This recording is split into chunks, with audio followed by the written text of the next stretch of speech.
Welcome, everybody, to the PodAskew Podcast. I am CJ, and with me, as always, is my hetero life mate, Rico. What's going on, man? Oh, same old shit, CJ. What's going on with you? Turkey hangover. That tryptophan kick your ass? Yes, it did. It is the Sunday after Thanksgiving. Happy Thanksgiving to everybody. I hope you had a safe and happy holiday with your family and didn't try to kill anybody, because that's usually what seems to happen on holidays. Yeah, my Thanksgiving was sort of all over the place. Okay, tell me about it, because mine was pretty... I worked on Thanksgiving. Oh, well, that sucks. Well, it was all right. I got time and a half for only 4 hours. That's not bad. Well, yeah, what were the 4 hours? It was a real easy day. Excuse me. It was time and a half, and most people are really already home. So Steph came and hung out with me at work, and then we drove to my mother's, about 25, 30-minute drive from here. So not the 2 hours that you had to trek each direction. Oh yeah. So we were lucky in that aspect. But before that, Steph and I had gotten sick from a flu or a bug or something. Oh dear and God. It really hit me hard. She was kind of burned through it pretty quickly. She was still achy and everything, but I was getting worse and worse. I was shivering and shaking and sweating, and I definitely had a fever. Oh, that and sucks. Then we noticed that we had a leak in our unit. And so we said, oh, fuck. So even though we were both fucking sick, me more than her, we still climbed up on the roof on a ladder, and she went out and bought tarps and sheets of plastic, and we tried to manipulate where the flow of the rain was. It was pouring rain. So we're doing this sick as shit in the fucking rain. I didn't think it rained in California. I'm not even making a joke. They say it never rains out there. No, California rains. I mean, Northern California rains a lot. Okay. Not as much as Seattle or something, or England. Well, but sure. Yeah. That probably helped with the fires then, though, I would think. I think I'm not 100% sure on this, but I'm pretty positive the fire is now done. It's out? Rain. Yeah, I think it's out. Oh, good. Good. But the drawback to that is that all the rain is poisonous. Poisonous? Yeah, because it's picking up all the ash and all that other shit. Okay. So that's something that no one ever really fucking talks about. It's if there's a fire and then it rains, oh, yay, stop the fire. But don't drink the fucking rain. Don't stick your eye, but rain. I don't usually do that anyway. If you have pets. Yeah. I didn't catch that. I don't usually do that anyway, but still. Well, I mean, I don't know. I have this, I love the rain. So, there's this whole thing, hey, a puddle, and I jump into it, splash, splash, splash. You are the world's biggest kid, and that makes you, Rico. Yeah, thank you. But also, on a serious thing, people, when they let their pets out, oh, okay, now it's clear, and there's no smoke. They're not aware that, the poisonous rainwater is on their paws. So right. Then, so they have to wipe the paws and everything. So, anyways, so we're out on the roof in poison weather, sick as shit, trying to put tarps and sheets of plastic down to try and manipulate the flow so it doesn't leak in the... we don't even know where the fucking spot is, so we just kind of manipulated off the roof. And did that for 35, 40 minutes. And then seems like we stopped the leak. We're okay, it's a little bit of a drip, but we think we got the bad of it. And right. We think it was just still water inside the roof and the ceiling. So that we thought that was just the drip that was still remnant. Then I went to work. It was Thanksgiving. Then Steph and I went from work to my mother's with Sugar. We brought her dog Sugar. Okay. And that was interesting. Everyone loved Sugar, and Sugar loved everybody, but there was definitely more than one incident where Sugar peed on the floor. Ah, gotcha.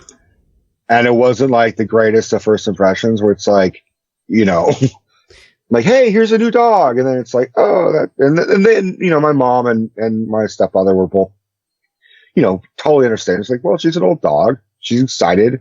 It's a new environment. So she's going to pee everywhere. Right. But we took her out all the time. Like, it was like we were constantly taking her out, and yet she was still peeing inside as well as outside, as well as shitting outside, as well as shitting. Well, I don't think she shat inside, but that's not the point. Right.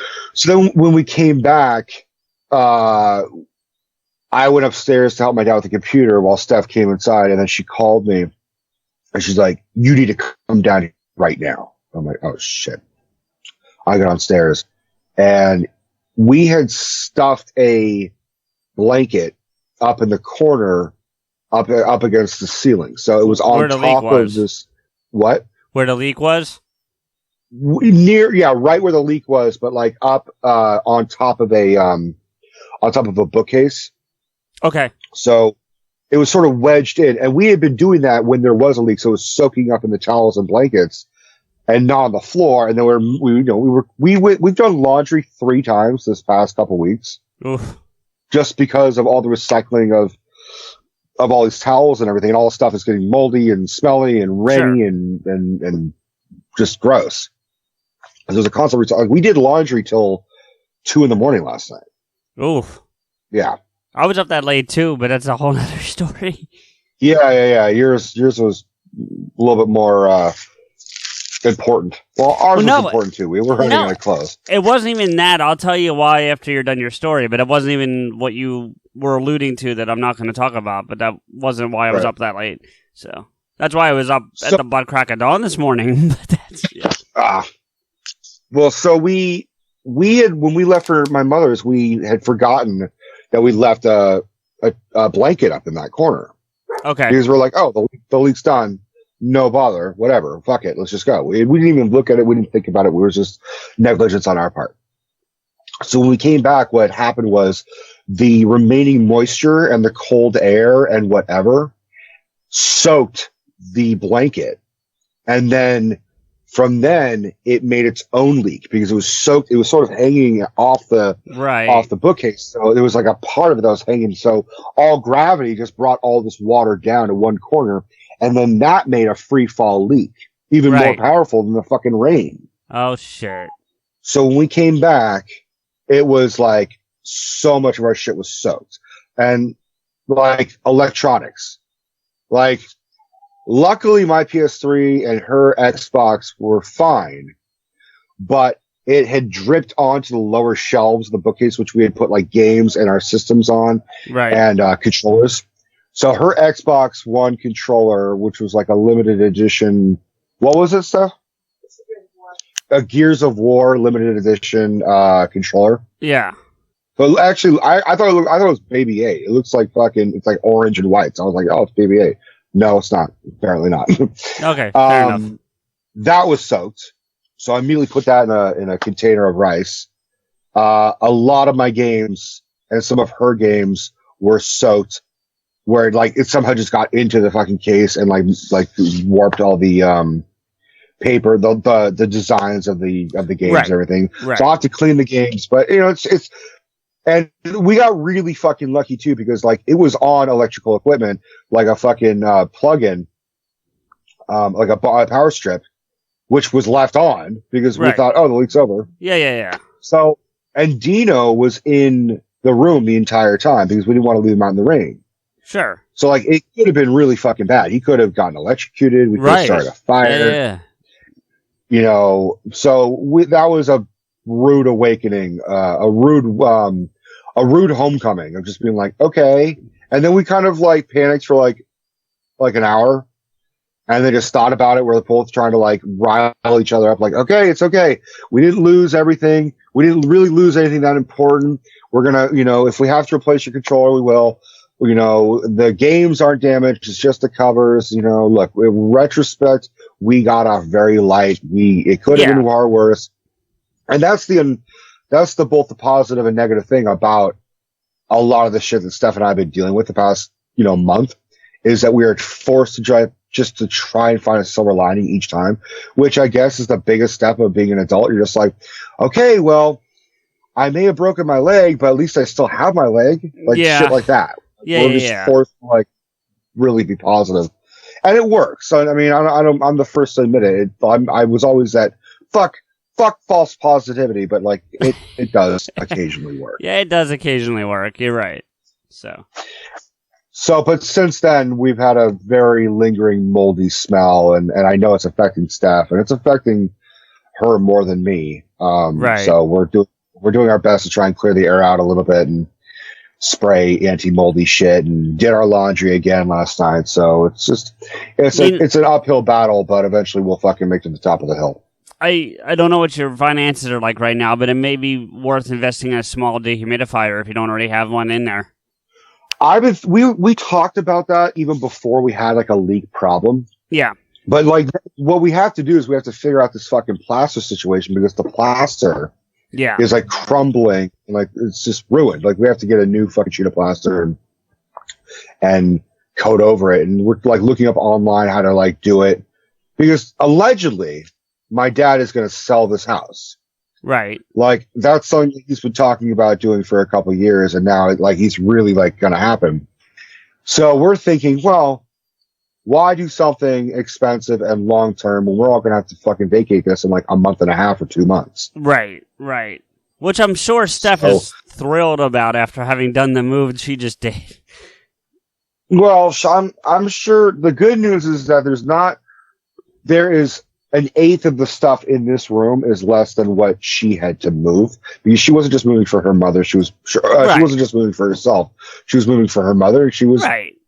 No, I'm just saying. I'm sure she would like to have had some downtime before having to make that plan again, even if it's not as intense.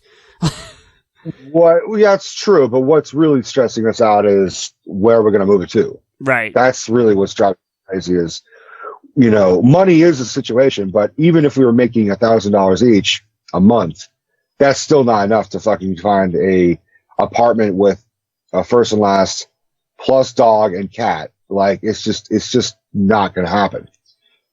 So we're going to like call friends and be like, hey, you need some tenants, or hey, you want some roommates, or hey, do you have like an in-law unit, blah, blah, blah. So we're probably going to have to, bribe and do everything. I mean, at this point we're just getting a little desperate for everything. We don't know we don't know yet. It's very much play by ear. Every day is a new day kind of thing.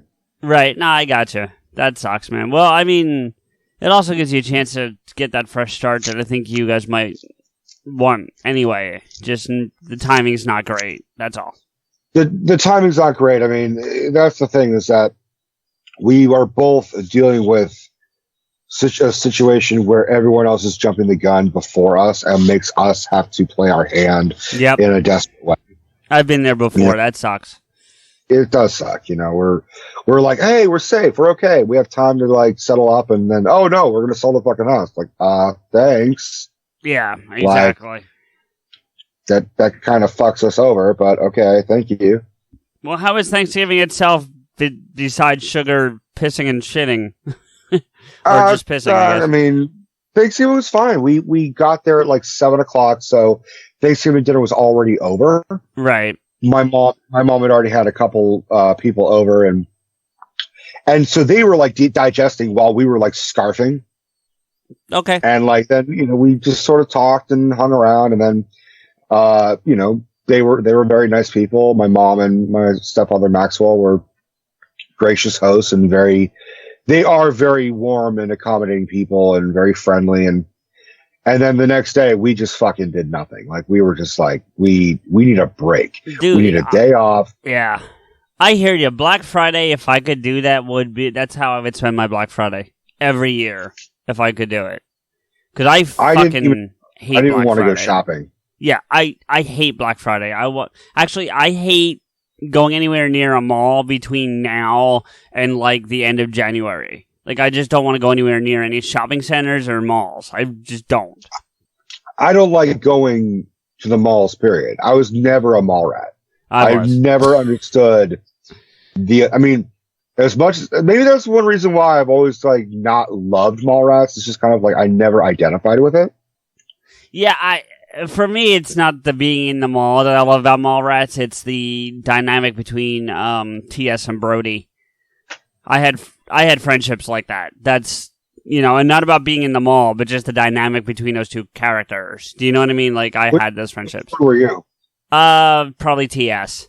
I was gonna say you're more of a TS. I'm more of a Brody. If we are those people, if we are, yeah. But even like some other friends I had when I was in high school, I was a little bit of Brody, but it was more TS than I was. I was like a mixture of the two, So yeah, but leaning TS, if you will. So I think I was also like wishing I was in some ways as cool as like Ben Affleck's character. Oh no, he wasn't cool. He was an asshole. He is an asshole, but like that's sort of what made him cool. I mean, think about it, because there's that whole fucking saying that girls love an asshole. Yeah. I mean, she clearly went for him because he's tall, he's good looking, he's got his own business. He just happened to be a real fucking prick, and she realized that. He was just a manager of the store. It wasn't his business. It was like a chain store that he was a manager of. I thought he was the owner of it. Well, anyway, he's still like. No, I get though. Brody calls him proprietor, but look, Brody's vocabulary isn't the greatest, so I'm not certain he had the right word. Actually, his vocabulary is pretty fucking good. I mean, he's a Kevin Smith character. Most Kevin Smith characters have a really extensive vocabulary. Right, but sometimes they use it inappropriately and probably on purpose since it's a script, but they use the wrong words. So they've got the great vocabulary, but they don't know the correct definitions of the words they use sometimes. That's pretty accurate, actually. Yeah, so I think that's kind of where I meant, but... Well, I'm glad you had a good Thanksgiving. Mine was busy. Yeah, it was great until I got back. Let's put it that way. Right, until you found the aftermath of the leak. So yeah. Mine was. So what was yours like? Mine was busy. I have cousins down just outside Washington D.C., and we drive down there every year to visit them. And we usually go down the night before and stay at a hotel because they don't have a room for us to stay at their place, which is fine. I know that. And even before Deb was in my life, I used to do this trip. So I've been going for like 6 years now, every year. And the first 4 years, because this is only I guess it's 7 years now with this year. So yeah, this year would be 7. And because this is Deb's third trip with me, but I've gone 7 times or so. Anyway, and I used to take a bottle of whiskey and my PlayStation 3 until they put out the 4. And I would hook it up to the TV in the hotel room, and I would drink whiskey and play video games till I passed out. And it was like it was a little mini vacation for me because I really couldn't afford vacations for a long time. So it kind of, I could afford the room for this trip, but I couldn't afford to fly anywhere exciting and stay for a week or whatever, So this gave me that vacation feel without breaking the bank. So remind me who you were staying with? No, we stayed at a hotel. But you were visiting who? Oh, my cousin. My cousin that lives down there. Yeah. So the hotel, though, I got to tell you what happened with the hotel this year. Nothing bad, but I got to tell you. So we stay at a Sheraton, and I'm going to give them props because they were awesome. And we've stayed at this particular Sheraton the last 3 years because they allow dogs free of charge. So we bring feeds with us, much like you took Sugar to your mom's. And my cousin lets us bring her over to her house as well. Actually, at this point, we're not allowed in the house without the dog and sticky buns. Those are admittance requirements to come into the house. So we're down there with the dog, and we booked a room that when I booked it, it said a club room, and I didn't really figure out what that was, but I didn't care. It just was a room, and it was the price we usually pay, and it had a bed, and that's what I needed. So I just booked it, Okay. We get down there, and I find out the club room is on the 5th floor, which is not a thing, except that to get to the 5th floor, it's one of those ones where you have to put your key in the elevator to access the floor. So we got like, well, you got this look of like negativity. I've never had. I've never had a elevator that does that. I've never had to put my. I've seen that before. A couple different places. Yeah, when they have like suites, it's usually where they have suites and stuff. This was for the 5th floor as a whole, but it's usually like if you're going to a suite or a penthouse or one of those type rooms that you need to do that. We get up there and literally the elevator opens into a lounge where they had like snacks and free sodas and waters all night. You just could go grab them at any point, like Pepsi's Diet Pepsi's. This water right here that I'm drinking, I brought home when we left. So, yeah. And then we went out to dinner. This is the part that frustrated me a little bit, but it's nobody's fault. We just didn't understand. We never stayed on the club level before. Every year previous to this, we'd just been on a regular floor. And the only thing they have there are vending machines with like bottles of soda and like chips and stuff. So if you want food, you got to go out, or you go to the restaurant on the 1st floor, which is like hella expensive. So I'd rather go out somewhere. Right. You know what I mean? Anyway. So we go out and go get dinner, and we come back, and we had seen a sign on the way out that said something like, I think it said like appetizers and snacks from like 6 p.m. to 8 p.m. and didn't really thinking of it. So we go out and we come back, and it's like 6:30, and snacks apparently, now I don't know if this was because it was Thanksgiving weekend or it's their normal thing, were like pieces of fillet of fish. And I'm not talking like McDonald's, I'm talking like nice fish and green beans and potatoes. Like, we really could have had a meal right there, and we should have. Like, I was like, God damn it, we spent $40 at Applebee's when we could have eaten like this good fish, you know? Right. So, I mean, it's nobody's fault. We didn't get it, or we didn't know. So it was just like, I don't know. But so we ended up taking some of the fillet of fish and because we wanted to try it, and then they also had a bunch of desserts, so they had like cookies and things like that, and they had flan, which I'd never had before. I've never eaten flan before, which was an interesting experience. So I love flan. I mean, it took you that long to fucking have flan? I just don't think I've ever had an opportunity. It's not like I didn't want to, or I didn't, you know, or I avoided it actively. Like, I've had, I mean, custard and pudding are some of my favorite things in the world. I can't eat them as much anymore because I came across a medical issue that doesn't allow me to have, like, liquid dairy. So I can't have, like, ice cream and like, cream cheese and things like that, so. That includes yogurt. And yogurt, yeah. Yeah, okay. I was going to say, just get frozen yogurt, but, man, dude, that sucks. Well, it does, but if you go to, like, do you guys have Wegmans out there? It's a grocery store. Wegmans? No. No, I think it's an East Coast thing, but it's similar to like Whole Foods or Trader Joe's. I'm sure you guys have those out there. Uh-huh. Yeah. They have almond milk ice cream, which I can have. So I can have like almond milk products. So like I use if I want, yeah, so I can do that. So it's not like I never get ice cream anymore. I just get it very infrequently compared to what I used to.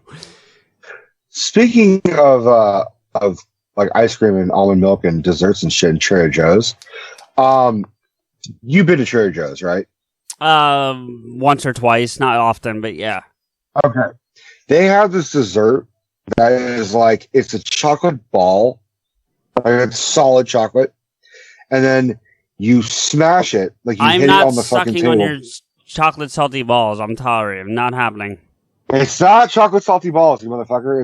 It's a mandarin orange chocolate ball. I've seen those even without Trader Joe's. I think they sell those at other places too. That may be where you've seen it, and that's fine. But I have seen those before. Yeah, I know what you're talking about. So, for those who don't know what I'm talking about, it's a solid chocolate ball that you smack on like the table, and then it breaks it into pieces that are perfect. They look like orange slices, except they're chocolate. And they have except they're chocolate, but they also have like little designs that look like a piece of orange, like the inside looks like it's got seeds and shit, and it tastes like chocolate mandarin orange flavor. Yeah, I've had it. The reason why I'm bringing that up is because I mean, look, Starbucks is great for convenience, but if I have to choose a fast food coffee, I'm going to go Pete's. I fucking love Pete's. Okay. Pete's fucking made a goddamn Mandarin dark chocolate coffee, and I just drank that whole fucking thing. It is the equivalent, to me, it's like the equivalent of a hot milkshake. Nice. It is so damn good. And like, for our listeners, I always like get a cup of coffee or a large coffee, or an iced coffee, but usually I have some coffee or some caffeine drink when we start recording. Yeah. And then about maybe 3/4 of when we're like done recording, we still maybe have a little bit left. That's when I'm done with it because I sip it. Right. This I drank, and we're only like what 25 minutes into the recording. Actually, just about exactly. So very well done, sir. Yeah. So that's how fucking good it tastes. I'm like, oh man, I want to sip this. Nice. I'm like, fuck no. This is like soap. It's a sip and a gulp. It's a soap. Like, oh fuck. Well, Steph's there. Send her out to get another one. Yeah, I'll tell you so that. Hey, CJ said, hey, send Steph to go out and get you another one. I'm in trouble. Any responses, Steph? Love you, Steph. What? She just said I chuckled at him. Uh-huh.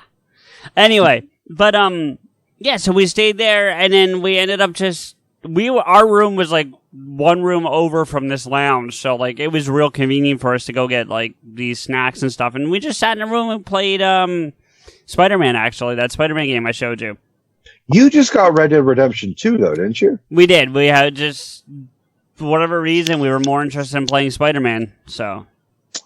How is I mean, we've talked about Spider-Man, but how is Red Dead Redemption 2? I'm not very far into it, to be very honest with you. So, in the beginning, and I don't remember the first one very well, so I don't remember if this did this as well, but it forces you to go linear for the first, like, hour, if you will. Like, it forces you down a path. You can't just randomly go anywhere you want. So, I've done that. And then we did, like, the first main mission once the world opens up. But there's a lot of gameplay. Well, the first game was sort of similar to that. I mean, you had to follow a linear storyline. But it also, like, it gave you some options of, like, okay, you can go to this person to progress that storyline, which is the main storyline. Or you can do this quick little side mission. Right.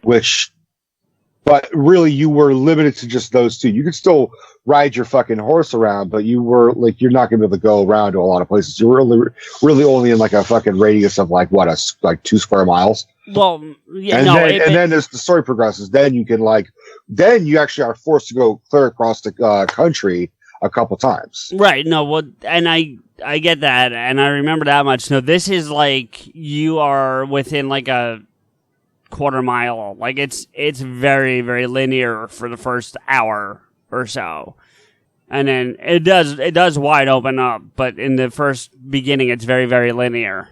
So were you a fan of the first one? No, we got this game because of Deb's a big fan. So you didn't like the first one, but she did. She loved it, so she wanted the second one. Yeah. Why did you like the first one, out of curiosity? Well, to be fair, as a whole, I'm generally not a big fan of the open world games. Some of them I like, but what about Spider-Man?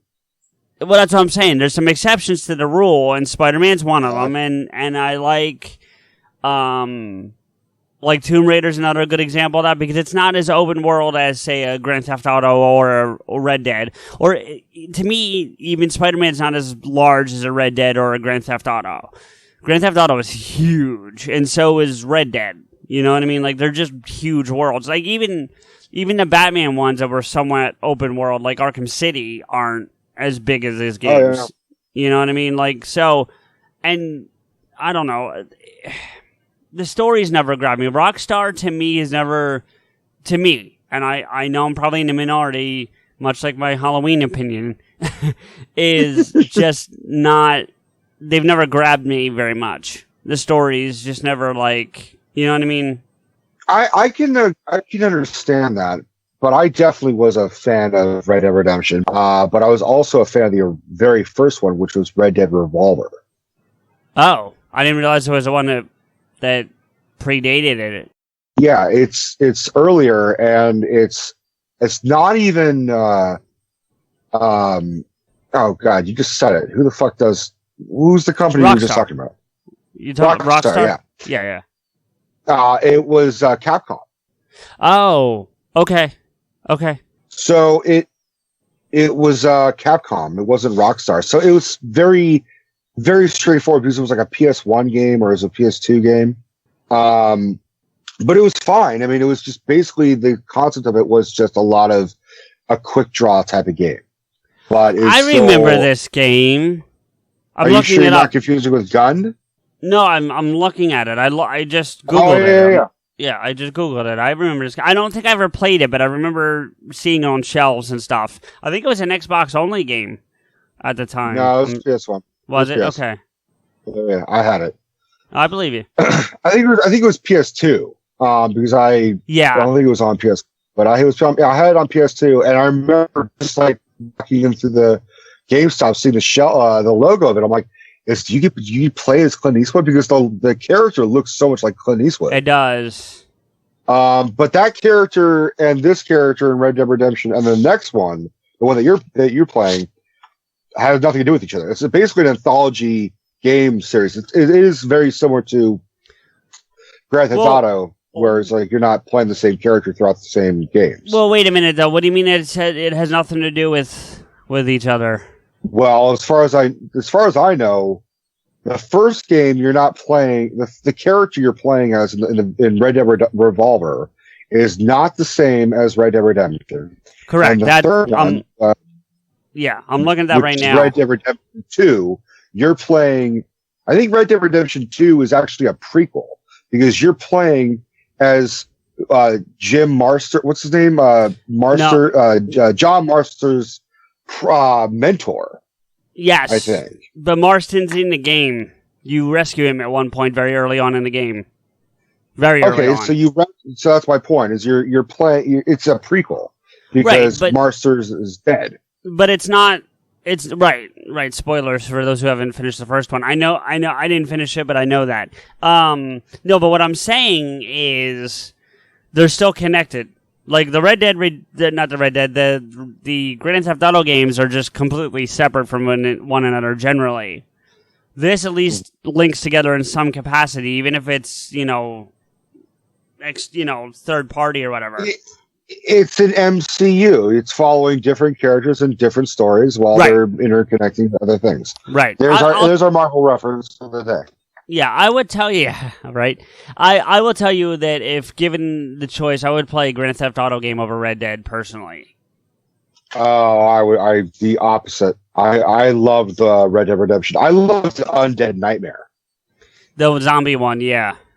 Just the concept of it is just like zombies in the Old West.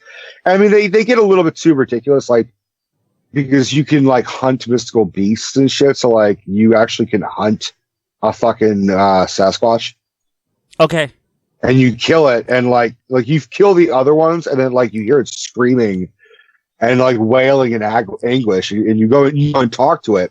And it just says, just fucking kill me. You kill my whole family. We're the last of our kind. So just fucking kill me. You're like, all right. And then you kill a fucking Yeti. And then you're like, I feel pretty fucking awful now. Yeah. Well, I don't want to get too far off of the games, but I'll tell you two things. One, in Grand Theft Auto 5, you actually fight Teen Wolf on a side mission if you choose to do it. Really? You have to. I've watched videos on YouTube on how to do it. It takes like 2 hours just to make it happen. Like there's a series of things you have to do, and it takes forever. But if you do it right, yeah. Well, I don't know if it's his voice. I don't think it's his voice, but it's modeled after him. Yeah, he's got the same hair and the leather jacket and the whole thing. Okay. But what I like about Grand Theft versus a Red Dead for me, and remind me, I have a zombie thing to tell you about too. But anyway, is in Grand Theft Auto, I can get on a motorcycle or in some kind of car and turn on like the rock station and just drive around this crazy ass city for as long as I want. And like you don't have that with Red Dead. Yeah, because they don't have radios, but well, duh. I can understand that. I can see the appeal for that. I would say that for me, Red Dead Redemption had a better. I'm not a Western fan by any stretch of the means. I never was into the Western genre. Never particularly gave a fuck about the movies. Sure. But the game for some reason just attracted me more. I would have preferred they branch out and make other versions of that type of system, like have a pirate version of Red Dead Redemption. The closest we got is the Assassin's Creed Black Flag, which is an amazing game. It's just an amazing game. It's an amazing pirate game, but it's also very much laden with the Assassin's Creed storyline. And I just wanted pirates, on the open seas, exactly the same as Red Dead Redemption. Right. Instead of Grand Theft Auto, I want fucking. I don't know where was the Grand Boat Auto or I don't know Grand Theft Boat. Well, you do steal a boat in those games generally at some point, but I get your point. So, I guess for me, going back to what I was saying about open world games, if the story grabs me, then I'm in. Because Watch Dogs was another one like that. It's a gigantic open world, but it's all hacking and computer stuff, and so that really intrigued me. Especially Watch Dogs 2. 2 is so much better than 1, and I liked 1, but 2 is so much better. I only played the demo for Watch Dogs 1. Never got the game. It interests me, but not enough for me to spend $60, and then I just lost interest, and it just sort of fell off my radar. Yeah. No worries. But there's that, and then the thing I was going to tell you about is Call of Duty had a DLC thing, and I forget what it's called. It's something like Rave in the Woods or something like that. But Kev is a playable character. You run around as Kevin Smith in the hockey jersey. Yeah. So I toyed around with getting that. Too. What's that? He voiced it too. He did, yeah. I toyed around with getting that, except you have to get the game. I think you have to complete the game to be able to access that particular DLC, and then that DLC is like an additional $30. So it would have cost me like $105, $110 total to get it, and like multiple hours of gameplay that I just didn't care enough about. I also had an interesting video game encounter. I played Star Wars Battlefront. Yeah. On Xbox One. Okay. And I was really kind of surprised and dismayed that it has no campaign. Right. That's why I didn't. That's why I never got it. I didn't know that. I mean, you can play very generic, like small battles, and you can play as this, and you can fucking play on this planet. You can be on Hoth and do this, but then the game's over. Like, there's really no game. Right. The only game is like you have to do fucking multiplayer, and in order to do that, you have to fucking play for like Xbox Gold, which like we're not gonna fucking spend this much money just to play with other players. It's ridiculous. Well, I will tell you as a heads up, because I know you've been wanting to get your hands on a PS4, to be able to go online with that at all. Really, like, to do anything of any value, you have to be a PlayStation Plus member. Well, how much is that? $60 for the year. So if it's $60 a year, that is not terrible. No, it's not terrible. I may be wrong on this, but I think Xbox, like for Xbox Gold, they want like something like $20 a month or some shit, or $8 a month. I don't know, but I will look since I have this up. Anyways, money is so tight. It's like we're not even thinking about it. We're like, yeah, we're just trying to clean the old games that just got like fucking rained on. We're not even thinking about it in the system right now. Like, I've had so much. I've had so much work done on my car recently. Like, Mom and Maxwell were basically like, "You like, this is your Christmas present, is us fixing your car." And I'm like, "Thank you. That's kind of, I mean, by the way, I'm grateful, but motherfuck." By the way, I was right. on the last recording we put out, I said to you that at one point you said that your dad's friend quoted you $2,000, but said he would do it for 500, and you were like, no, he never said that. Yes, he did, because I have recording of you saying it. It's on the episode. It will be out. Yeah. It may not have been what actually happened, or what he actually meant, but you did say that, because you made me. Well, as it turns out, he was right, because it was like the other mechanic wanted to do it for 2,500. Right. That's why I brought it up when I mentioned it last week or whatever, and you were like, no. And I was like, nah, I'm pretty sure you said that. But anyway. Which is weird, because I usually have a memory, but apparently I don't anymore. Well, you've got a lot going on. So, interesting tidbit from Thanksgiving. My cousin is interested in starting a podcast. Really? So she was asking me a bunch of questions about podcasting and all that. Now, it's not something that would interest any of our listeners, I don't think, but she wants to do a real estate podcast for her geographic area. So it's very niche, but it'll work for, Was she a partner, or would it just be her own thing? What's that? Would she have a partner, or would it just be her own thing? No, she'd have a partner. She has a real estate friend that she would want to sit down and do it with. I mean, hey, by all means. So what advice did you tell her? Tell her to get someone who's really entertaining and funny that you could leech off of? Well, thanks. Check off. No, but she was asking about different equipment and stuff like that, and asking about the stuff we use. So it was pretty neat. And then to link off of that, last night, which is why I was up till 2 a.m, was my 20-year high school reunion. Ah, yes, the jewel of the story. I want to hear all about this. Bear in mind, to our listeners, we usually do like an early discussion of what we're going to discuss on the recording. Yeah. I know nothing, so he's going to give it to me cold turkey. There's not cold, much open, whatever. There's really not much to talk about. Like you're you're hyping it up more than it really is worth. To be very honest with you, which reunion was this? 20 years. It's so bizarre that you had your 20th and reunion. Yeah. It's fucking weird, dude. 20 years ago, you graduated high school. Yeah, you shouldn't have even. You're not even at 10 years yet, if my math is right. That would be next year for you. No, this would be my 10 years, but I didn't graduate. Oh, I don't think I knew that. I got my GED. I dropped out when I was, I think I was 16. Oh, I don't think I knew that, Rico. I don't think we've ever talked about that. I'll tell you after. Tell me about your reunion. Yeah. No. You don't even have to talk about it if you don't want to, but I just don't think I knew that. I don't have anything. What's that? I don't have anything to hide. Oh, no, I didn't think that, but anyway. So yeah, it was good to see some people that I haven't seen. There's some people I legitimately have not seen in 20 years. Have not seen or spoken to in 20 years. But keep in mind, my circle of friends when I was in high school it wasn't small, but the circle of friends in my grade was small. I only had 2 or 3 friends in my class. That's not to say that I had, 200 and some odd enemies either, because it was 312 of us in the class or something like that.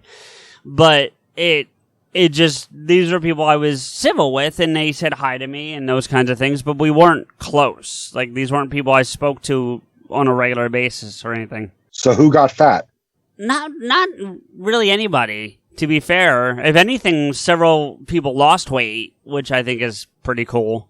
Because there were some people that were fat. It's not a word I'd use, but they certainly were not in the right shape.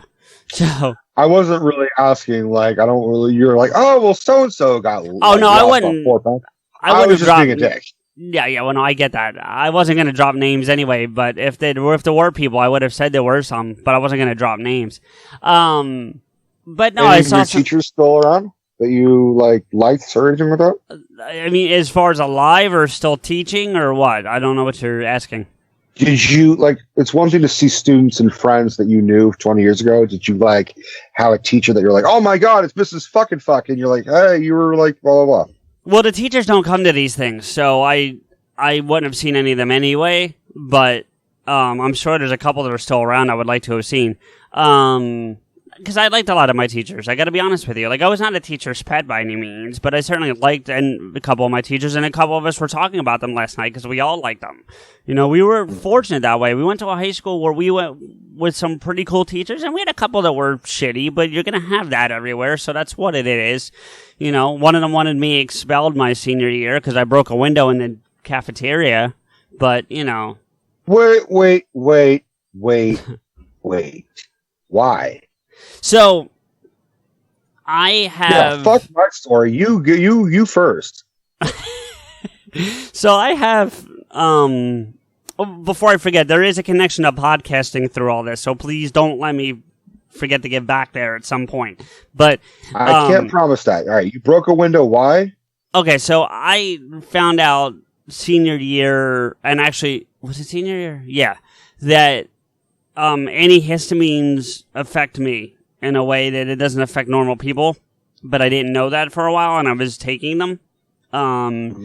Basically, Enrico, you can see my hand, so if your temper's like this long, antihistamines make mine like this. Like, it shortens my ability to, like, withstand bullshit and not get pissed off, I guess.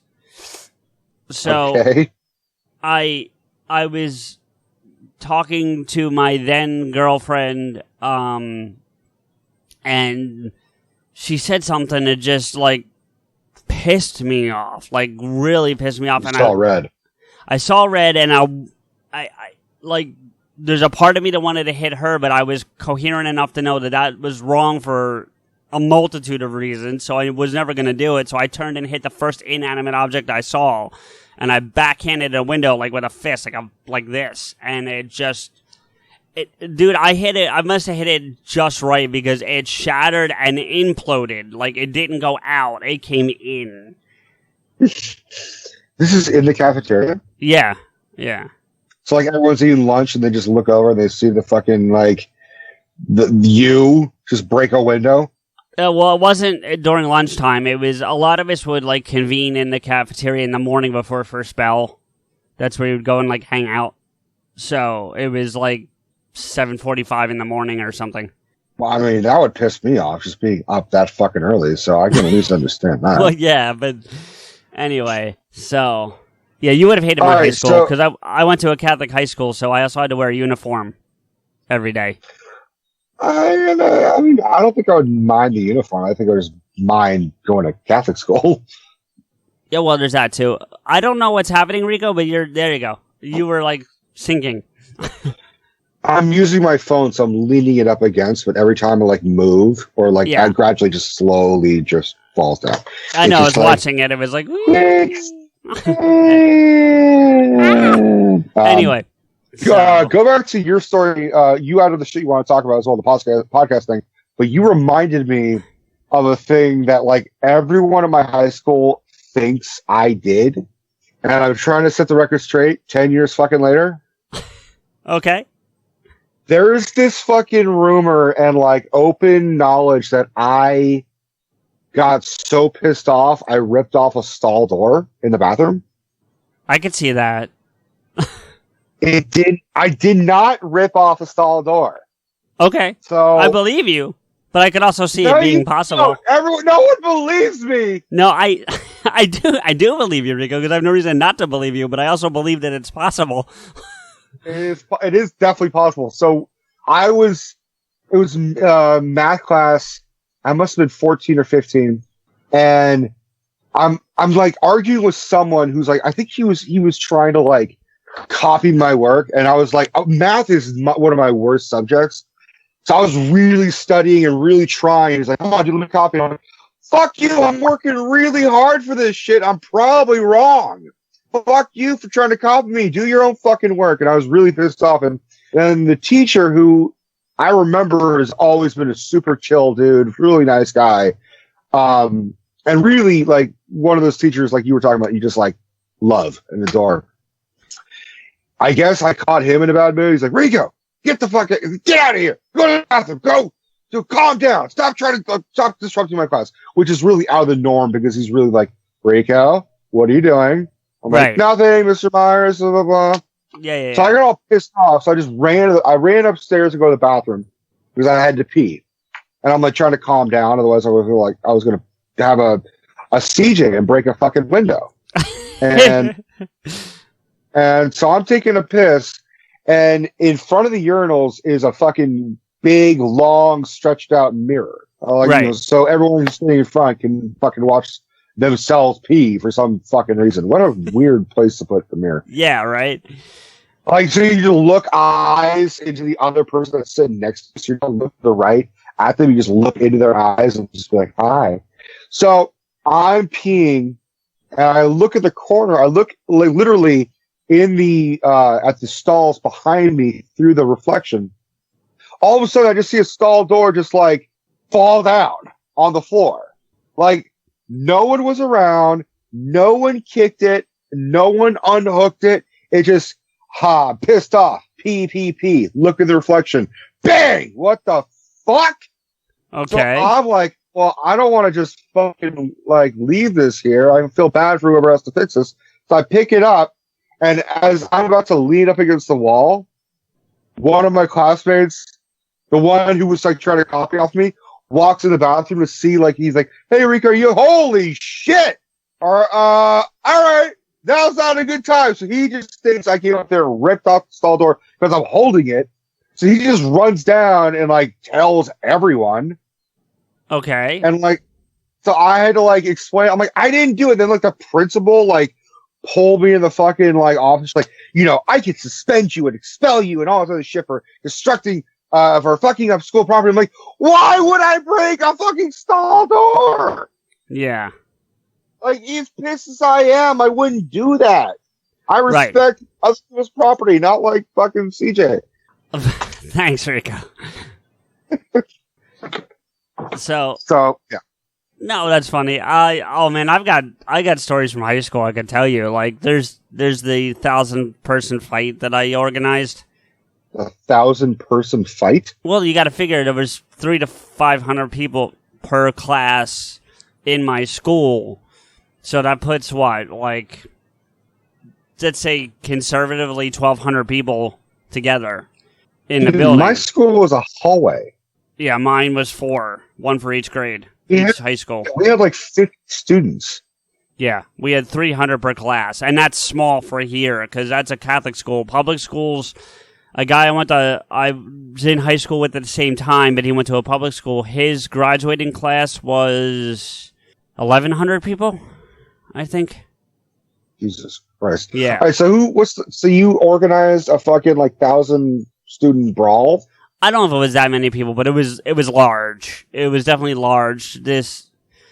Are you allowed to talk about this? Like, are you breaking the first and second rule? Like, is this like the Catholic high school version of Fight Club? No. This was like one on, like, or to guess 2 on, a couple hundred. So, God, how do I even begin this story? So if it's a Catholic fight club, like, are you like stoning people? Are you crucifying them? What the fuck are you doing? Shut up! This wasn't a fight club. It was alright. So I was never Mr. Popular, but I certainly wasn't like disliked. I was liked by a lot of people in a lot of different grades. Like, I was just that guy that everyone knew who I was, but I wasn't friends with a lot of people. Does that make sense? Sure. Yeah, so, and everyone knew I had a disability, and unlike my middle school experience, they weren't shitty about it. Like, a lot of people were really supportive. I can actually tell you another funny story where I actually ended up grabbing a girl's ass because I fell down the stairs and landed on her, but that's another conversation. Did you accidentally fall, or did you fall on purpose? I accidentally fell and accidentally grabbed her ass as I was falling. Was it worth it? Well, yes, because there's a bigger story to it, and I can share that if you want. But anyway, so the fight though. So by my senior year, I was actually voted class couple. My girlfriend and I were voted as class couple because we'd been together since the end of sophomore year, all through junior year, all through most of senior year. We broke up like right before we graduated, and there was a guy in the school whose father was a police captain of the town next to where our school was. So he felt like his shit didn't stink and he could do whatever he wanted, whenever he wanted. He carried himself like he was untouchable. And he did that on and off school property. So our school, being a Catholic school, did not allow public displays of affection. So, and I'm not talking about like, what's that? I'm just laughing. I'm like, what the fuck? And so what I mean by that is not just like kissing, like you weren't allowed to hold hands, stuff like that. You just weren't allowed to show that level of affection, in a romantic way. Doesn't that sound a little bit like counterproductive? You're going to put a bunch of fucking teenagers that are full of raging hormones in a Catholic setting, which talks about sin a lot, and you're not allowed to even fucking hold hands. No wonder there's fucking pregnancies. Go ahead. Anyway, we won't even get into the uniform thing, but that's another conversation. So, this guy had a thing for my girlfriend from going all the way back to freshman year, before her and I were even a thing. Our freshman year, actually, she and I hated each other. And then it swung all the way around to we ended up dating. But, okay. So he felt he had the right, because he felt like he had the right to do whatever he wanted, to touch my girlfriend in places that I wouldn't even touch her in public, let alone at that school. Right.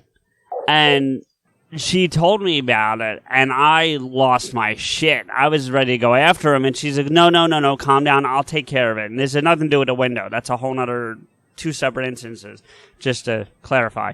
But, so, I said to her, all right, I'll give you a month to sort this out, but if you don't resolve this, I'm going to deal with it.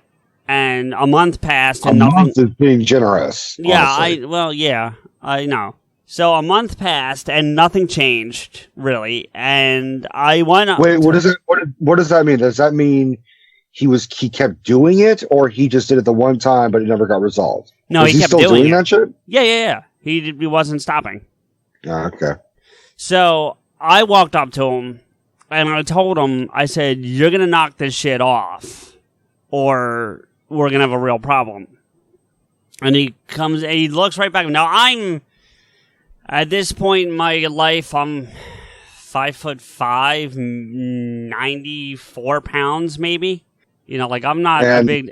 And not to beat it down, but you're also handicapped. Right.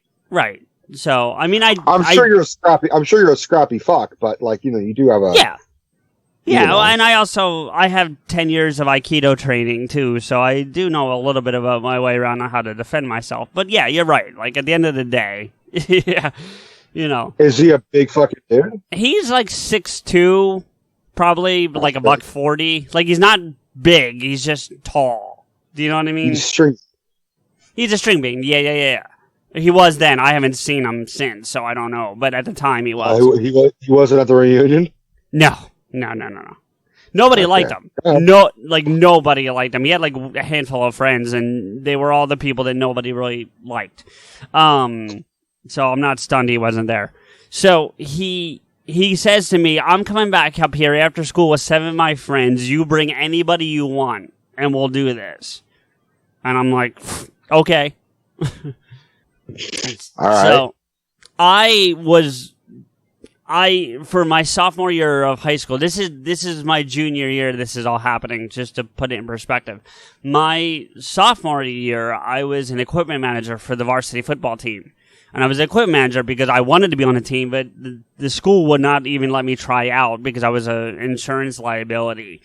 But they did let me at least be, I at least should have been allowed to try out, but that's another conversation. Anyway, right. but they did let me be the equipment manager, so I could at least be part of the team. I could be part of the team photos and that kind of stuff. You know what I mean? Sure. So I at least got to do that.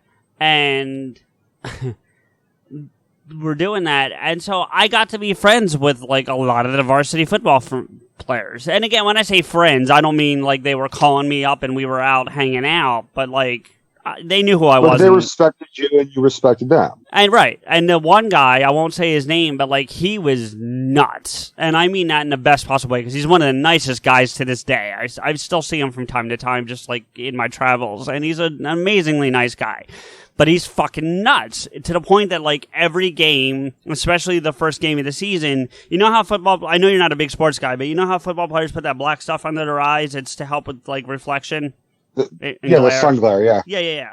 Well, instead of the black stuff, he would cut his arm open and put his own blood under his eyes. Jesus. Yeah, he was just nuts, but he was also very superstitious. So, again, I don't know how much you know about sporting equipment, but football helmets will have these like pockets in it. So you put what looks like a bike pump into the helmet and you squeeze it and it pumps up the pads. It secures the helmet to the head a little more. It's to protect people. Yeah. My brothers played football, so I know a little bit about this shit. My bad, I didn't know that. So anyway, well, high school football. Right. Well, that's what this was. So, but he was superstitious. Oh, the one time I pumped his helmet up for him, he had like a killer game. So that point forward, I was the only person allowed to pump up his helmet and help him with his equipment from that point forward. Like, because we had a couple people that would do this. It wasn't just me. And you were his boy. That's I was the whole point. Right. I was his equipment manager, to use his words. So I knew I only had to tell like a few people what was going on, and he was one of them, and I told him what was going on. And we're in the cafeteria at lunch, and he stands on the table and goes, "Who the fuck is messing with my equipment manager?" You know, at like top of his lungs, you know. So I knew I was set, and so like word started spreading that this fight was going to go down, and like I had several hundred people behind me. Like I'm not joking. Like they were all ready to come kick the shit out of this kid because nobody liked him to begin with, you know. And so we were on a modified schedule that day because we had some kind of like afternoon assembly, and so most of our teachers weren't teaching anything.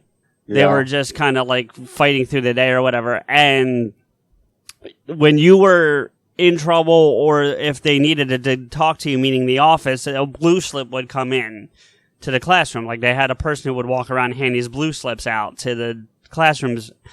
And I'm sitting in my religion class actually, and we're not doing anything. And the person comes in with a blue slip and hands it to the teacher, and he turns and he looks at me and he goes, he called me by name, but he didn't call you by, he called me by name I'm not going to use on the show, and it's not just because I had certain information I don't want out there. But he looks at me and goes, well, what did you do? Because usually if you got a blue slip, you were in trouble. It wasn't like, oh, your mom needs to talk to you. It was usually you were in trouble if a blue slip came in. So, right.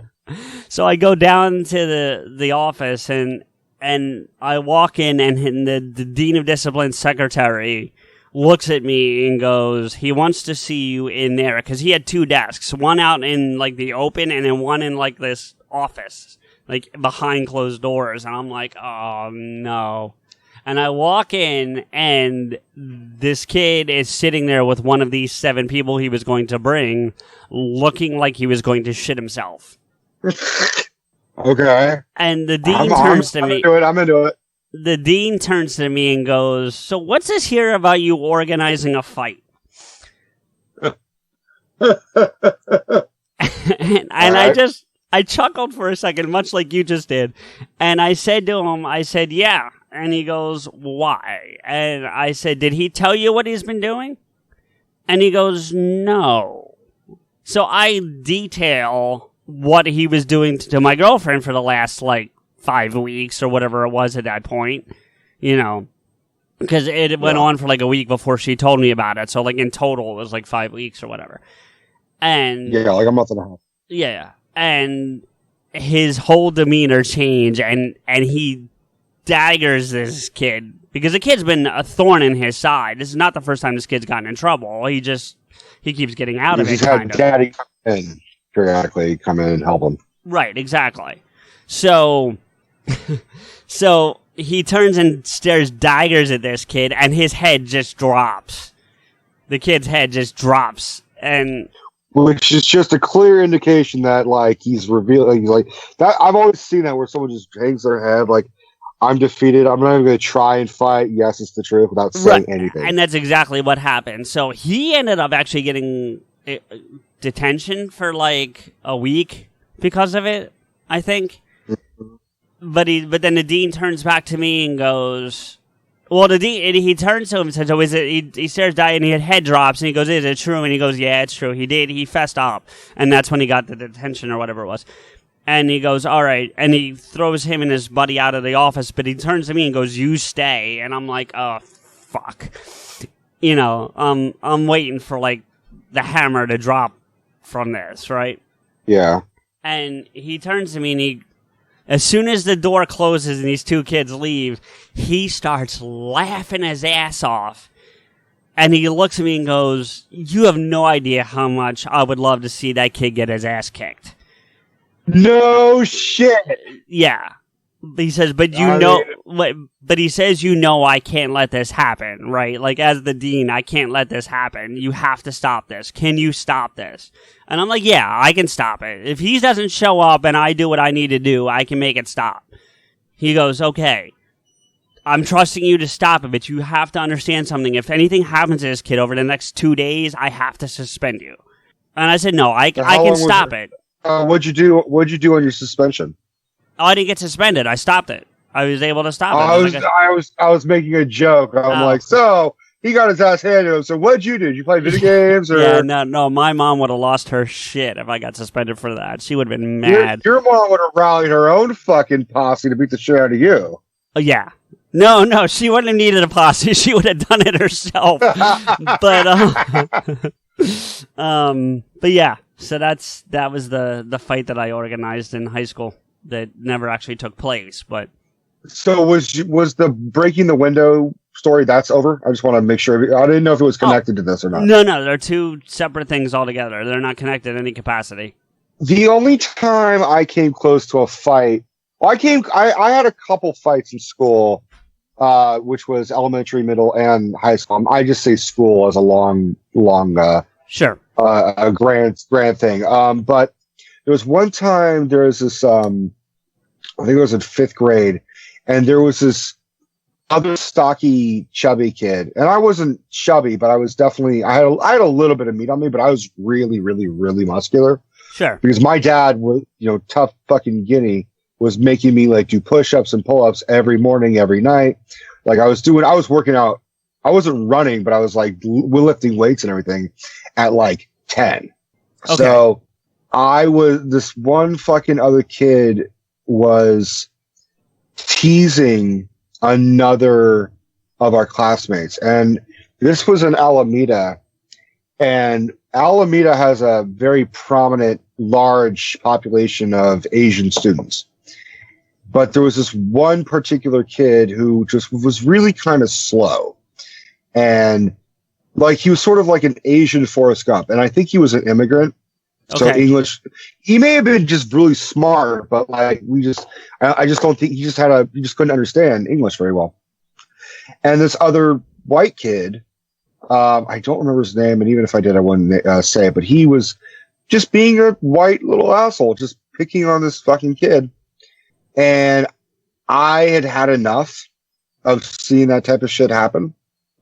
Because I got bullied a lot when I was in school. Like, I mean, sure. Bullied to the point where it was like, I was telling my dad, like, I don't want to go to school anymore. Oh, dude, I get it. 6, 7 years old. Like, I just don't want to do it. Oh, I like, totally. It got to. I don't mean to cut you off, but like, I'm currently in therapy for the bullying I got in middle school. Like, currently, at almost 40. It is a serious thing. Like, yeah. Kids kill themselves over this shit. Oh, you know what I'm sorry, Rico, not to interrupt your story, but you know what I just heard last week that I was never aware of? Do you know the song Jeremy by Pearl Jam? Yes. That's based on real events. That really happened. Really? Yeah, I didn't know that, honestly. That's news to me. Like, I was stunned when I heard that. Well, I'm not surprised. I'm not surprised either, but I wasn't aware of it. So just to your point, yeah, this shit happens. It's real. It's a real thing. I mean, I can imagine what it was like for you just having a disability. Yeah. But I had, I was bullied just for having a weird name my name was Rico. And being small and having glasses and crooked teeth, and my dad always gave me healthy punches. Actually. I didn't hear any of that. What did you say? I said, I think it's actually a pretty badass name. I remember thinking that when you introduced yourself to me. I was like, Rico, that's a pretty badass name. Well, I mean, it is. I spent a couple of years not liking my name just because, what? No, I was just going to say, I don't like mine either. So I hear you, because you know what the C stands for. I'm not going to say it. But I know what the C stands for. I mean, I did have a family friend who had the same name as you, so it's not like, ooh, that's a weird, unique name. Like, I know a guy. Wait. In Germany, my name's is the equivalent of John Smith. I'm not even joking. But anyway, that's another story. Yeah, I'm aware, but I didn't really know any other Ricos. I think I've met one, and my name is actually Enrico. Right. Enrico. So it's the Italian form of Henry, because Henry is Germanic. It comes from Heinrich. Right. Which becomes Enrico, which becomes Enrique, which, it's the same thing. So my name literally just means Henry, which my mother tried to call me Henry once to really piss me off, and she succeed. So I guess because Henry becomes Hank. Yeah, I was going to call you Hank. Yeah. No. Okay. No. That's fair. So I go by Rico, and which one person, the other pseudo nickname that I've had was Rocco instead of Rico. Yep. Which becomes Rocky, which doesn't sound nearly as good. I actually know a guy whose name is actually Rocco. That's actually his name, his legal name. Oh, yeah. It's an Italian name. It's Rocco. Yeah, I know. Believe me. So that's another fight story. There's a couple fucking Roccos there, yeah. So this, I was bullied, but this fucking kid, he just, he caught me in that moment of I've had enough. I'm not being bullied, but I'm also not going to let someone else get bullied. Right. So I just stood right up to him and I said, you fuck with him, you have to fuck with me. Bear in mind, we're 10, 11 years old. Sure. So it was you fuck with him, you fuck with me, motherfucker, piece of shit. Couple kids said at 4'11", just I'll beat your ass if you touch him again. What the fuck? And he said, yeah, well, let's do this after school. I'm like, okay, let's do this. Fuck you. Go to class, and about 20 minutes passes, and we had a assigned seating for this classroom in 5th grade, it was boy, girl, boy, girl, boy, girl. Oh, God. So there was a girl between us. I was so it'd be girls. So I was number 4. He was number 6. Okay. In the order of lineup. Right. So we had a girl between us sitting next to each other. So I'm just staring at him over this girl's, she's just kind of looking at us and looking back and forth, kind of just seeing the fact that I'm sending this guy death glares.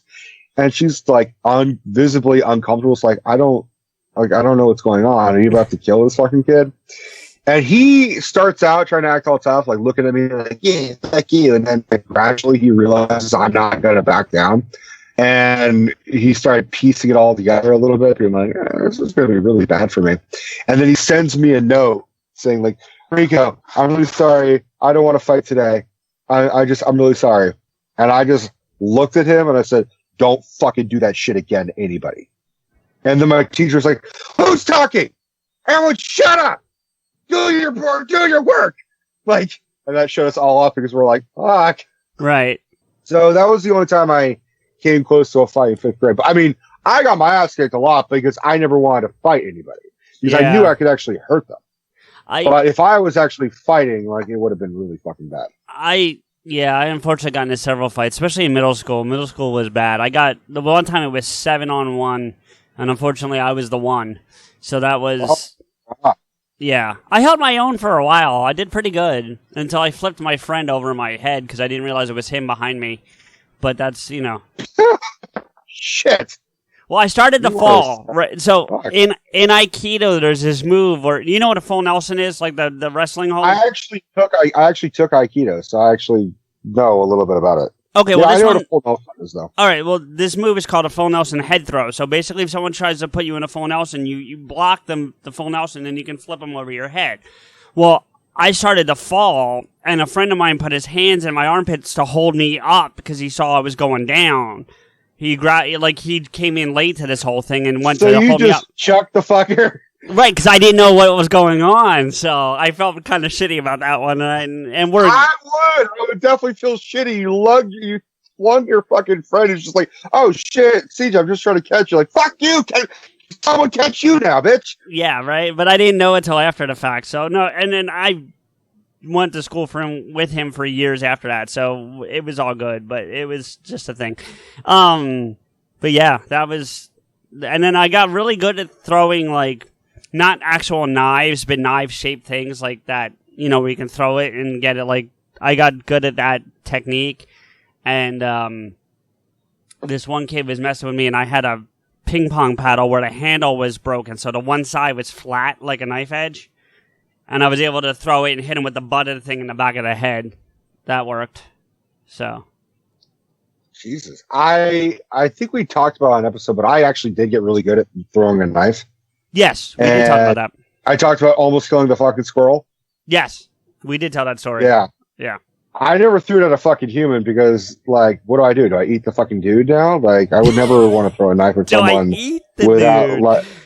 That's crazy. So... I just see a whole lot of problems to be throwing a knife at someone. Like, like, all right, well, I'm going to jail. Like, there's no way of avoiding this. Yeah.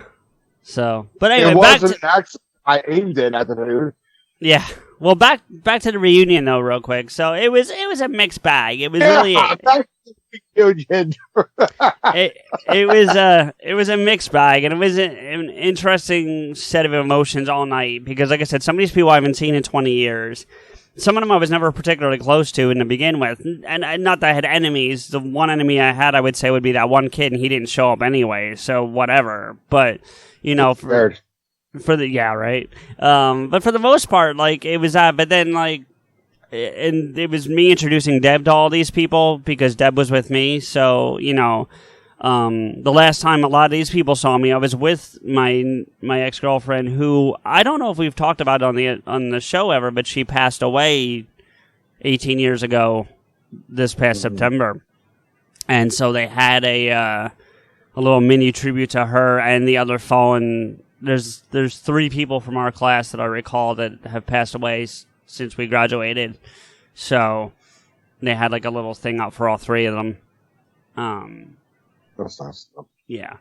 So it was an interesting night, but a positive thing is I did get to promote the show a little bit, not as much as I would have liked, really? But yeah, I did. Well, not in like I brought flyers and handed shit out, but like, why the fuck not? Well, because I'd like to grow it more organically, So I certainly was talking about it, and I brought it up a few times. And one of the guys that I went to school with, who I wasn't like super close with, but we weren't like.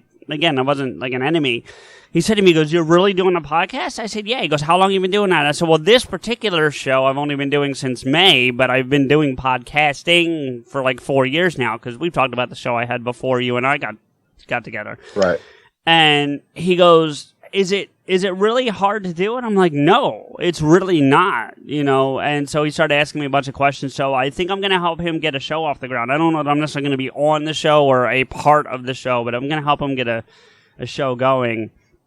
So I'm excited to help him with that. And then he subscribed to our show. At least he said he did. So I don't know if he's going to hear this, but we got a new person on Twitter that followed us, and I think his name was Vegan something. I don't know what it was, but more importantly, did you see who started following us last week? I did, but why'd you break that? Yeah, the new guy you're talking to, his name is Roberto Blizzard, and his Twitter handle is @VeganYogaDude, which sounds like a character from Yoga Hosters, honestly, but that's another conversation altogether. It just sounds like everybody in Berkeley I know. Everybody in Berkeley? Yeah.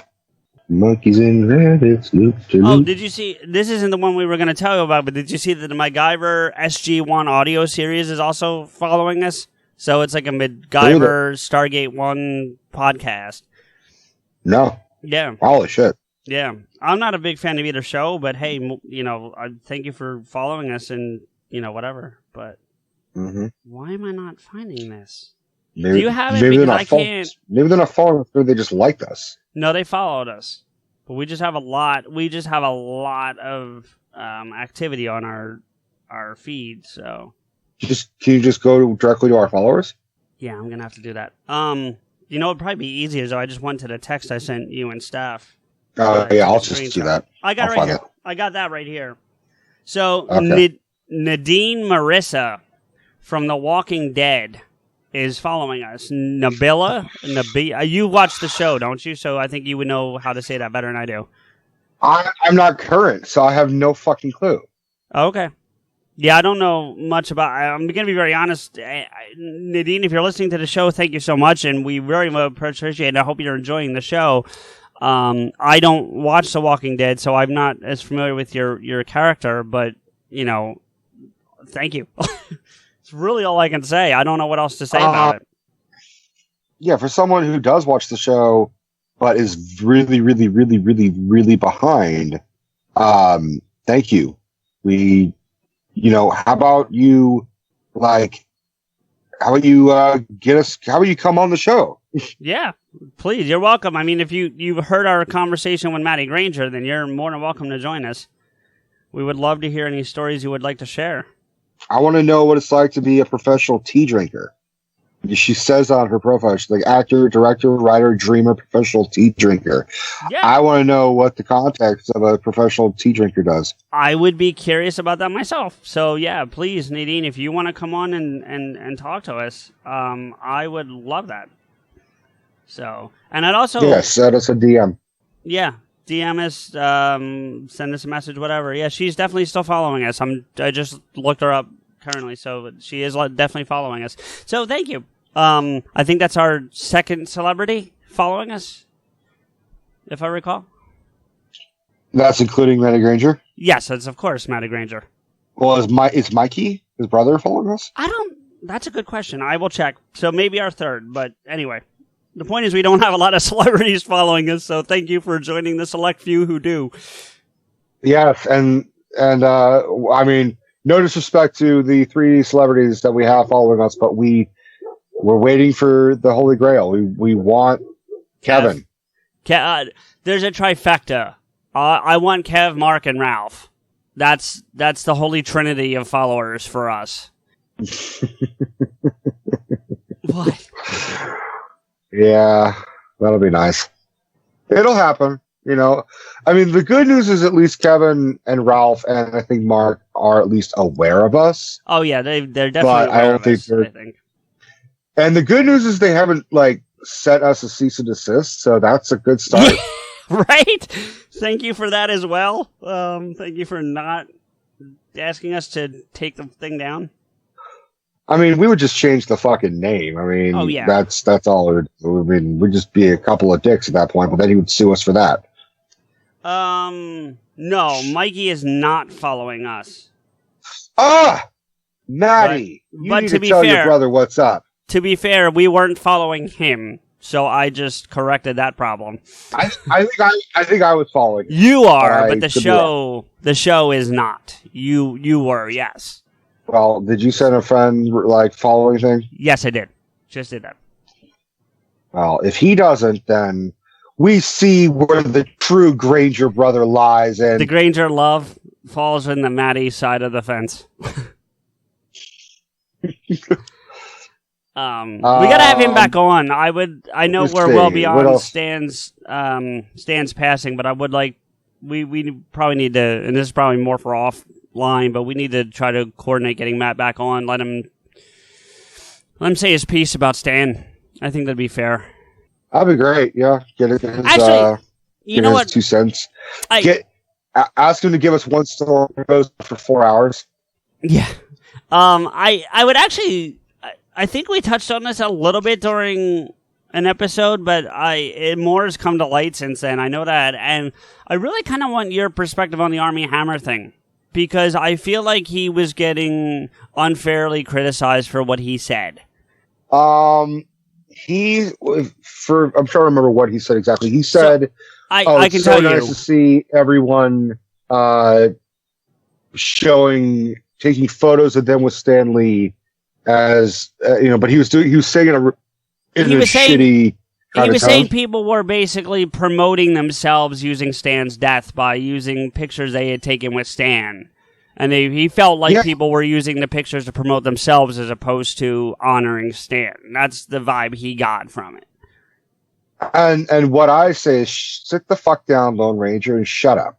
It's, you may have been saying something. Look, we all have the right to free speech, which is why I can legally say, fuck you, Armie Hammer. Because, it's just, that's the whole point. It's everyone showing their appreciation of Stan Lee. Stan Lee touched everybody who gave a shit's soul. He inspired a lot of people to write and read and have an imagination. He is the literary Mr. Rogers. He is okay, go ahead. I didn't mean to interrupt your point. So the only way we can show our appreciation is if we spent 1 second with the fucking guy and he was nice enough at 90 fuck years old to take a photo with us, is to fucking say, hey, I love this dude. Here's proof that he was a nice guy who hung around and spent time to take a photo. And I think Armie Hammer is just pissed off because Stan Lee didn't take a photo with him. No, see, So I think this is where we're going to disagree because I kind of stand more on Armie's side of the fence. Not 100% because I think there's some validity to what you're saying as well. So here's what I think. I think there are certain people who have the right to put that picture up. Do you know what I'm saying? Like Kev, RDJ, anyone from the Marvel movies. Do you know what I mean? Ryan Reynolds. Those guys have the right to put the picture. Everyone has a right to put the picture up. Let me rephrase that. Anyone can put the picture up, and I don't think everyone that's doing it is shitty. So I need to clarify all that stuff. But I do understand what he's saying, that there probably are people, even if it was in a roundabout way, were using that as a way to do some self-promotion. There has to be. I can't believe that everybody was being altruistic. A lot of them, probably, but not all of them. I didn't see any of it as being self-promotion. I didn't see it like, oh, yeah, Stan. I mean, because a lot of it was just normal fucking people. There were celebrities that were doing it, but like... Right, and he was only talking about celebrities. He wasn't talking about guys like you and me. He had no problem with guys like you and me doing it. It was celebrities specifically he was calling out. I had more of a problem with Brie Larson's post. I forget what hers was, but I know there was some shit about that too. I don't remember what it was though. She didn't post a photo with her and Stan. It just showed her looking really, I mean, look, it just looked like kind of a glamour shot, and she's like drinking a fucking like fruity cocktail, and she's got her sunglasses on, and like the sun's in the background, so she's like sort of backlit, and she looks cute, and she's wearing nice clothes, and it just says "Thinking of Stan, R.I.P." But it just looked kind of like, look how hot I am, and oh, by the way, I'm thinking of Stan Lee. Yeah, but you don't I had more of a problem with that. But you don't know what her intention was. You don't know that was her intention. I understand the point you're making, but you don't know what her intention was. I think she was trying to look somber and in mourning. Here, I'm going to raise a glass to Stan Lee, but I would have preferred a photo of her and him, or not at all. That's the alternative. Is that in the same sense that Armie Hammer said something that now he's got a lot of backlash for, in the same sense that Bill Maher got a lot of backlash for saying something. Maybe, and I know the absolute fucking irony as a podcast host, maybe some people should just not say anything. Yes, there are people who shouldn't say stuff. Like, and maybe, like you said, the irony is maybe I don't have the right to say anything about Armie or to defend him or chastise him. Like I just don't have it, period. Like, but I don't really particularly give a shit. That's my whole thing is, my whole thing was at the moment I was like, oh wow, fuck you. And then I was like, you know what? Would I say anything any different? Probably not. Would I say, let me put it this way. If I had a photo of me and Stan Lee, I would have posted it. Right. And from the perspective of Armie Hammer, I think you have more of a right than some of the celebrities. Some of them do. Like I said, Kevin has a right. He absolutely has a right. I'm not even saying that because of how we feel about Kevin. I'm talking strictly based on his relationship with Stan. He has a right to put that picture up. Kevin Feige has a right to put that picture up. I don't think there should be any rights or people without rights, because I mean, look, then Rights- by that logic, well, I mean, by that theory, someone who works for DC, maybe they shouldn't put anything out because it's DC and Stanley was Marvel. But Yeah, you no, I still get it. also appreciate it because they're putting something out. You're like, hey, we were against each other, but we still appreciate it. Yeah, We DC still wouldn't appreciate be what Stanley did. DC wouldn't be here without Marvel, and vice versa. They needed each other to survive. Absolutely, no argument there. So, do they have the right, even though they were competing against each other? Yeah, I think so, more than someone who's never been in a Marvel movie or never worked on a comic book or been a part of that world. That's fair. That's That's my all. whole point. Is it gets to weird, like who has the right, who doesn't have the right? It's like, well, Yeah, and there's that it's whole. just us mourning a fucking dude. I guess that I think there were probably people trying to capitalize on it, and I think Army was just trying to point that out, and I think he took some shit that he shouldn't have taken. That's kind of where my point lies from the beginning. I think the irony is that he was complaining about people self-promoting over Stanley's death, and that's essentially what the fuck he did. Yeah, but no, I get that, but the When question was the comes last down to time the anyone intention. talked about Army Hammer? True. No, I get it. So, But I was more pissed off about Bill Maher. Personally. yeah, I agree. I just don't want to talk about it for the simple fact that I love already Bill's talked show and I'm a big fan and I don't want to not be a fan anymore. So, but I agree with all of it in terms of not with him, but I agree with you. Like he should have shut the fuck up and never said anything in the first place. And yeah, I just got a text from Michael. Oh shit! I'm going to a concert next week. what are you going to? 9 Inch Nails. Oh, nice. I didn't think you were a Nails fan.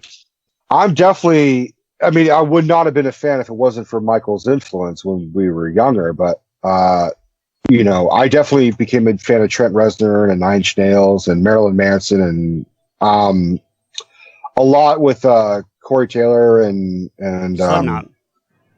and you know, just a wide range of music I would never normally like listen to.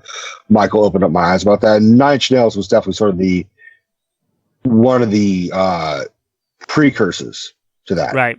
So to see them live would be fucking amazing. Cool. But I thought the fucking date was going to be in like January, but I guess Michael got the date wrong, and it's next week. I guess Which you're going means next week. I might miss my dentist appointment. Okay. Speaking of next week, I don't know if it was supposed to be next week, but they did cancel that Babylon up there in Oakland. Yeah, I heard about that. I sucks. don't know. I think it was. I don't know why, but I wasn't going to be able to make it anyways. Gotcha. Well, yeah, I just know the last time you had to drive down to San Jose, so this would have been a little bit easier for you to get to. It would have been easier, but I just isn't Kevin's mom? Isn't Grace in the hospital again? She just had hernia surgery, and as far as I know, she's already done. She might be out already, for all I know, but she's been through it already.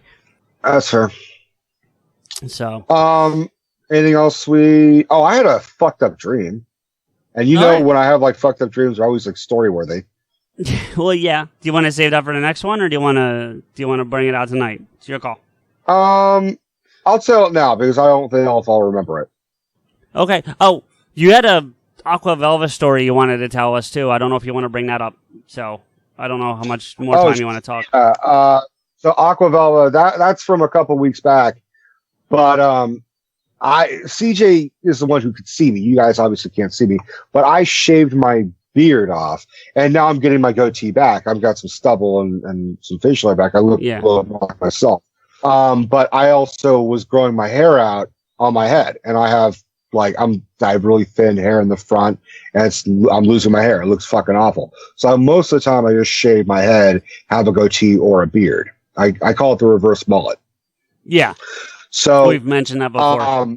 That is important that's important to mention. So I shaved my face, but I still had hair on my head. So it looked like I was just a middle-aged man with like male pattern baldness. It just looked really fucking weird.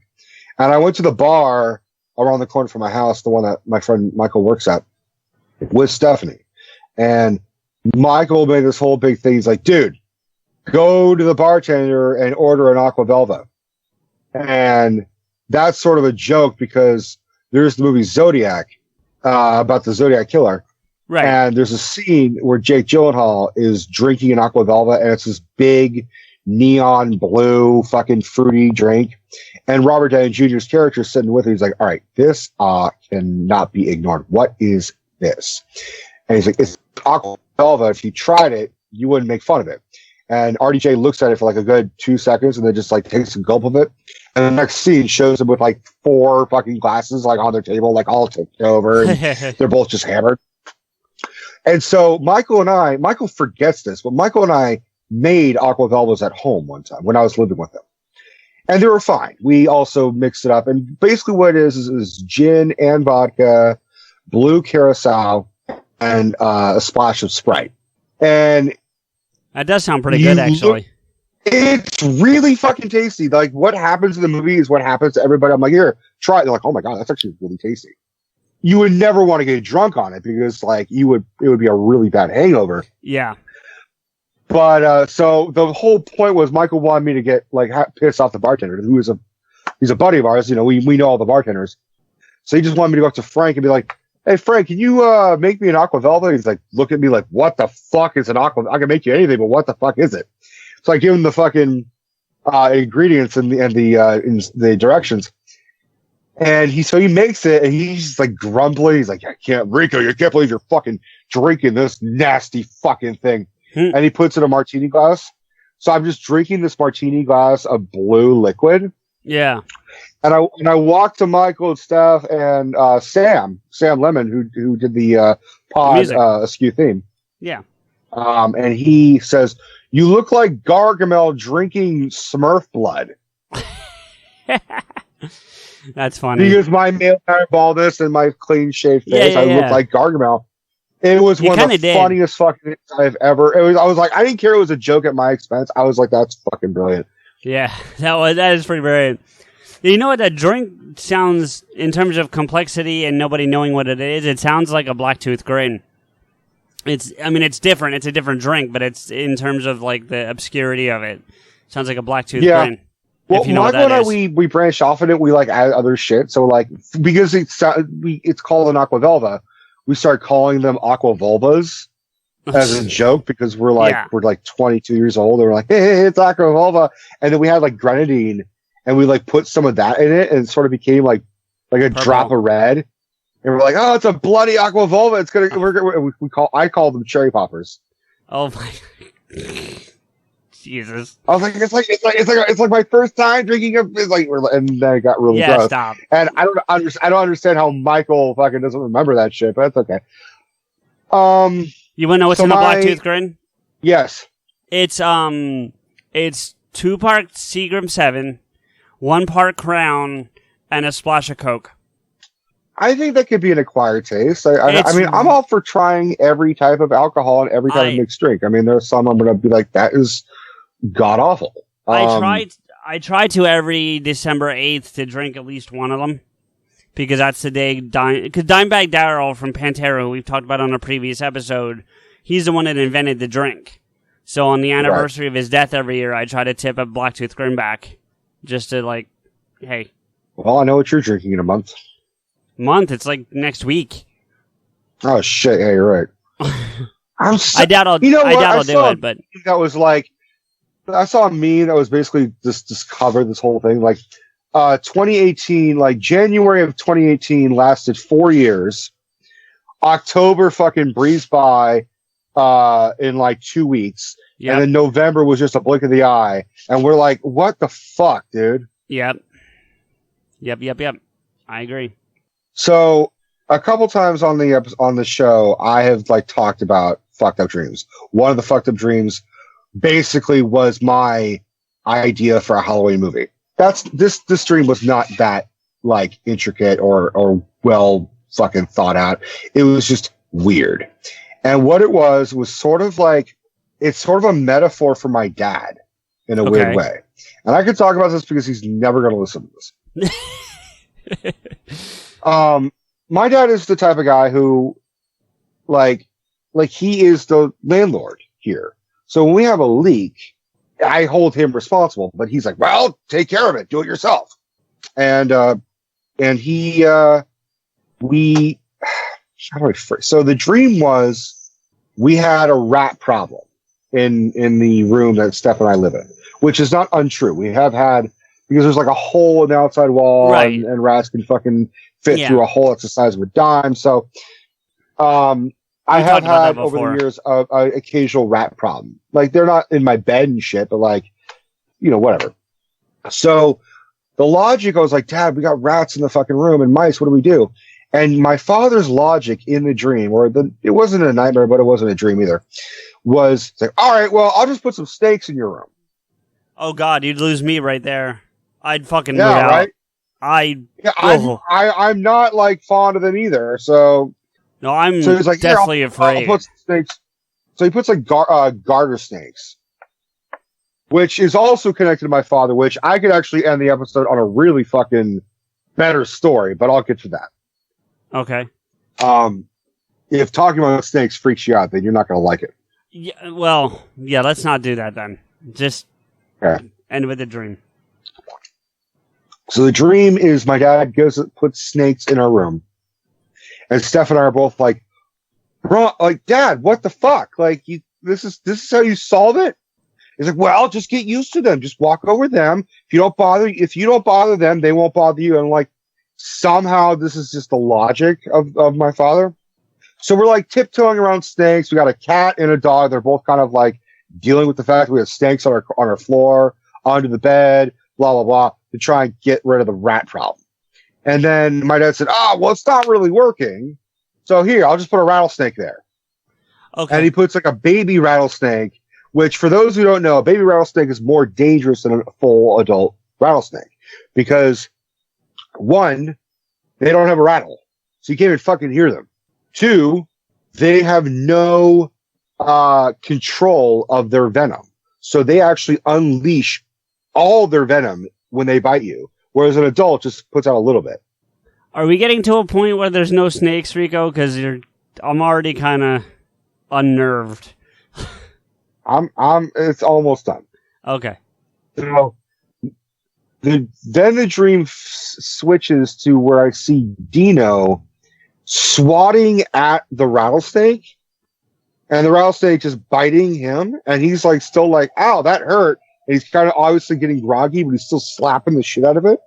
And I go and tell my dad, I'm like, Dad, this fucking rattlesnake that you put in my room to get rid of fucking rats, because the garter snakes aren't fucking working, is now eating my cat. And my dad's like, well, let me just take care of it. Picks up the rattlesnake, it bites him. He's like, oh, shit. Yeah, this is a problem now. So the whole metaphor is my dad comes up with an idea to fix a problem that really could just be fixed by, I don't know, boarding up the fucking wall. And calling an exterminator. Calling an exterminator or something. And then he puts in a bigger problem that we have to just work around and deal with and accept. And then he says, oh, well, that didn't work. Let me add more to the shit. Put something else down. Then that attacks us personally. And it still doesn't matter to him. But when he picks it up and it bites him, he's like, oh, shit. Yeah, this is a problem. And then he just calls an exterminator. And that was my fucking dream. And really, my dad's really not like that. Like, my dad would never do that. Right. But like, there is some truth a little bit to that. So I don't know. It was just a weird dream. And I don't know why I have like the most vivid fucked up dreams where I just wake up and I'm like, want to punch my own brain and be like, why do you do this to me? On that note, I'm Rico C.J. Yeah. Good night, everybody. Hiya, everyone. Stephanie here with a few thank yous and FYIs on how you can get in touch with and follow PodAskew. Oh yeah, and the guys. Let's start with a huge shout out thanks to Dubbed in English for the opening theme music, 96 Reasons. If you're trying to find them online, they've dropped off the face of the earth. Just kidding. But no, really, their music is offline now, so send an email request to podaskew@gmail.com or CJ's Twitter handle at @im_blade, and he'll throw you a copy of the full song and or the whole EP, Plan 9. Also, let's give a big thanks to Samuel Lemons for our closing music theme, Askew. I encourage you to discover more of Samuel's masterfully manipulated rhythms on SoundCloud at www.soundcloud.com patreon.com/Samuel-Lemons. I don't know how you're listening to this now, but you can find other PodAskew episodes in several places, starting with iTunes and Stitcher, where a quick high-star rating from you goes a long way in helping us hit the top of the charts. Or you may prefer Google Play Music. Don't want to be strapped down by an app? Then find us on podcast search engine Listen Notes. Type in PodAskew, yes, that's all one word, into any of the aforementioned searches, and PodAskew will pop right up on whatever screen you're using. And of course, there's our founding site that started it all, Podcast Garden, at www.podcastgarden.com/podcast/PodAskew. By the by, if you're looking to host your own show, Podcast Garden is the ideal place for all your podcast hosting needs at a very affordable price. Now, if you want to agree with or yell at the guys directly, follow them and the show on Twitter. For the show, at PodAskew. For Rico, at RantsRico. And again, CJ is at im_Blade. Finally, let's not forget our biggest thank you is to you for listening, subscribing, rating on iTunes and Stitcher, and promoting our show by being our fans. CJ and Rico truly appreciate your time and look forward to bringing you another episode soon. Hey, Rico, we're out of pumpkin pie. Damn it!